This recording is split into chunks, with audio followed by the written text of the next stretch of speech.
یہ میرا پہلا دورہ ہے جاپان کا، اور خوش قسمتی یہ ہے کہ پہلا دورہ بھی ہے، زندگی کا پہلا دورہ ہے، بحیثیت آپ کا وزیر خارجہ بھی پہلے دورہ ہے۔ یہ ہمارا جو فارن پالیسی کا ایک کوشش رہا ہے کہ ہم اپنا اکنامک ڈپلومیسی پہ زور دیں، اور جو پاکستان پیپلز پارٹی کے بنیادی فلسفہ رہا ہے جہاں تک ہمارا خارجہ پالیسی، وہ ٹریڈ اوور ایڈ کا جو فلسفہ ہے اس پہ ہم فوکس کرتے آ رہے ہیں، اور اس ٹرپ کا مقصد بھی یہی ہے کہ ہم کس طریقے سے آپ کے لیے، پاکستان کے عوام کے لیے، اور جاپان کے عوام کے لیے ایک ہمارا ڈپلومیٹک ریلیشنز میں اضافہ کر کے، ہمارا اکنامک ریلیشنز میں اضافہ کر کے کیسے ایک دوسرے کے عوام کو فائدہ پہنچا سکتے۔ تو ہمارا 3 مین ایریاز ہیں جو ہم جگہ جگہ پاکستان کی طرف سے جس پہ ہم زور دیتے ہیں۔ ایک جو ہمارا زراعت ہے، ایگریکلچر ایکسپورٹس ہے، خاص طور آج کل ہمارا آم کا سیزن ہے، پوری دنیا جو ہے وہ پاکستان کے آم میرا خیال میں اگانا چاہیے، تو یہ ہمارا ایک خصوصی فوکس تو رہا ہے، اور یہاں ویسے جاپان میں بھی اسٹروک ہے، تو but over all entire agriculture sector, خاص طور پہ اس جیسے ملک جیسے جاپان میں جہاں ان کے پاس اتنا زیادہ زمین نہیں ہے، ان کا میرا خیال میں ایک میوچلی بینیفیشل ہو سکتا ہے کہ پاکستان کا اور جاپان کا ایگریکلچر سیکٹر میں ہمارا کوآپریشن کا اضافہ ہو، ہمارا ایکسپورٹس کا اضافہ ہو، چاہے ہمارا میٹ ہو، ہمارا یہ سبزیاں ہو، پھل ہو، جو بھی، تو وہ ایک پازیٹیو وہ اوور آل فوکس ہے جو ہوتا ہے، لیکن ہمارے جاپان میں اس میں فوکس ہونا چاہیے۔ دوسرا، جاپان تو دنیا کا جو ٹیکنالوجی سیکٹر ہے اس میں ایک لیڈر ہے، اور پاکستان میں خاص طور پہ آئی ٹی سیکٹر میں بہت ہی پوٹینشیل ہے اور انٹیپ پوٹینشیل ہے۔ تو یہ ایک دوسرا سیکٹر ہے جس میں میرا خیال میں اگر ہمارا دونوں ممالک کے درمیان ہم اس سیکٹر میں بھی تعلقات کا اور انگیجمنٹ کا اضافہ ہو تو ایک دوسرے کے فائدہ ہو سکتا ہے۔ مگر جو تیسرا سیکٹر جس پہ ہم خاص طور پہ زور دے رہے ہیں، ہمارا امبیسڈر صاحب کو بار بار تنگ کرتے ہیں، اور مختلف ممالک میں ہم اس اسپیس پہ فوکس کرنا چاہتے ہیں، اور وہ یہ ہے کہ پاکستان کا پاپولیشن میں اضافہ ہوتا جا رہا ہے، خاص طور ہمارا یوتھ کا ایک یوتھ بلج ہے، 65% ہمارا جو پاپولیشن ہے یوتھ سے تعلق رکھتے ہیں، ان کو روزگار کی ضرورت ہے، اور ہمارا ریجن میں، اور not only ہمارا ریجن، دنیا بھر میں ان کا ایجنگ پاپولیشن ہے۔ تو ہم سمجھتے ہیں ان ممالک جہاں ایجنگ پاپولیشن ہے ان کے ساتھ پاکستان کا جہاں ہمارا یوتھ کا پاپولیشن میں اضافہ ہو رہا ہے، ان کے درمیان بہتر تعلقات کی ضرورت ہے، اور ہم ان سے بات چیت کر کے دیکھ سکتے ہیں کہ ہم کیسے ایک دوسرے کے پازیٹیولی اور پریکٹیکلی کمپلیمنٹ کر سکتے ہیں۔ جب ان کا ایک ایجنگ پاپولیشن ہو تو ان کو ینگ مین پاور کی ضرورت ہے، سیمی اسکلڈ مختلف کاروبار سے تعلق رکھنے والے ان کی ضرورت ہوتا ہے، اور اس کے لیے چاہے وہ امریکہ ہو، چاہے وہ یورپ ہو،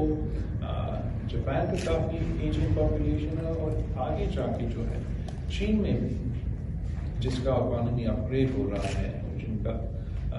ایک نیا ٹریجیکٹری ہو رہا ہے، ان کے ساتھ بھی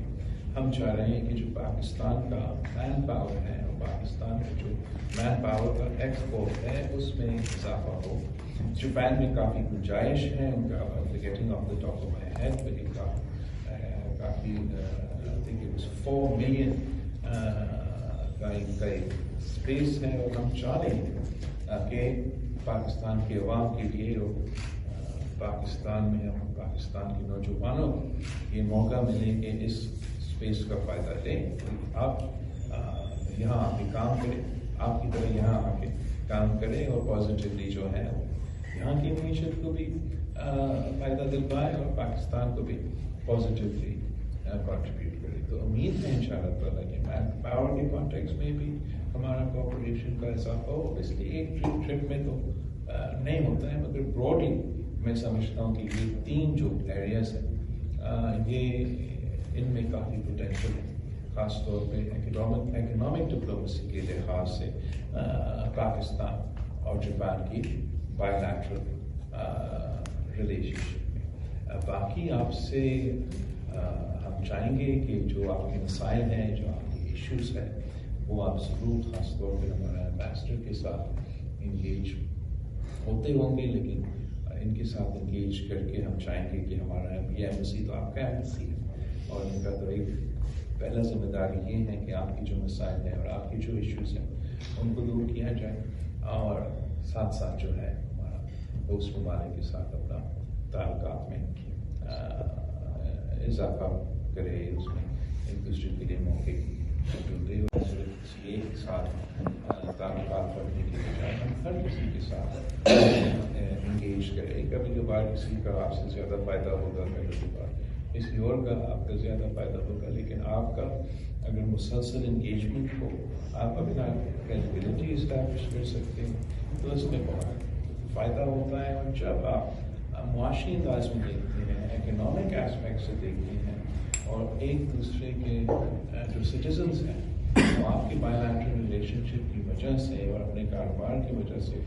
خود پیسہ بنانا شروع کر دیتے ہیں، تو وہ بھی ایمبیسڈرز بن جاتے ہیں آپ کی ریلیشن شپ کے لیے. وہ اپنے طور پہ آپ کے جو بائی لیٹرل تعلقات ہیں اس میں اپنا کنٹریبیوشن کرتے ہیں. تو اس انداز کے ساتھ اور اسی سوچ کے ساتھ ہم یہ ذمہ داری سنبھالتے رہتے ہیں. ہم آپ سب کے شکر گزار ہیں کہ آپ بھی یہاں ہمارا پارٹی کا نمائندگی بھی کرتے ہیں، پاکستان کا نمائندگی بھی کرتے ہیں، اور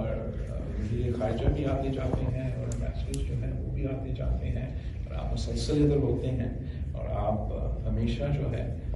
پاکستان کے صرف ایک قسم کے سفیر بن کے، نمائندہ بن کے ادھر رہتے بھی ہیں. اور آپ کی کردار کی وجہ سے اور آپ کی ریپوٹیشن کی وجہ سے پھر ہمیں زیادہ مزید گنجائش بنتا ہے کہ ہم اور پاکستانی اس کے لیے اس قسم کے مواقع پیدا کر سکتے ہیں. اور میں سمجھتا ہوں کہ جو جاپان اور پاکستان کی جو عوام ہے، کافی ہمارے درمیان سملیرٹیز ہیں. جس طریقے سے ہمارے لوگ محنتی بھی ہیں، یہاں جاپان کے لوگ بھی بہت محنتی ہیں، جس طریقے سے اپنے لوگ جو ہے پاکستان میں وہ اپنا ثقافت کا لحاظ کرتے ہیں، اپنے بڑوں کا لحاظ کرتے ہیں، ان کا ان کے اوبیسلی مذہب تو الگ الگ ہے، لیکن جس طریقے سے اور جس انداز سے ثقافتی لحاظ سے اور ٹریڈیشن کے لحاظ سے کافی سملیرٹیز ہیں. اور ہمیں یہ دیکھنا چاہیے کہ ہمارے درمیان سملیرٹیز کیا ہے، نہ کہ ڈفرینسز کیا ہے. تو اسی تھرسٹ کے ساتھ انشاءاللہ تعالیٰ کل میں ان کا وزیر خارجہ کے ساتھ ہمارا تفصیلی انگیجمنٹ ہوگا، اور اس کے بعد ہمارا جوائنٹ اسٹیٹمنٹ ہوگا، جس سے ہم آپ کے سامنے ہمارا بات کی اس کا کنکلوژن بھی رکھیں گے. اور آپ پھر یہاں سے جب ہم نکلتے ہیں تو ایمبیسڈر صاحب کے لیے کام چھوڑیں گے، اس کو فالو اپ کرے. اور انشاءاللہ تعالیٰ میں سمجھتا ہوں کہ اگر ہم صحیح طریقے سے جو ایشیان ریجن ہے، پچھلے سال میں جو ایشیان ریجن فورم ہے اس پہ بھی گیا تھا، کوشش ہمیشہ ہوتا ہے، ٹائم نہیں ملتا، لیکن ہمیں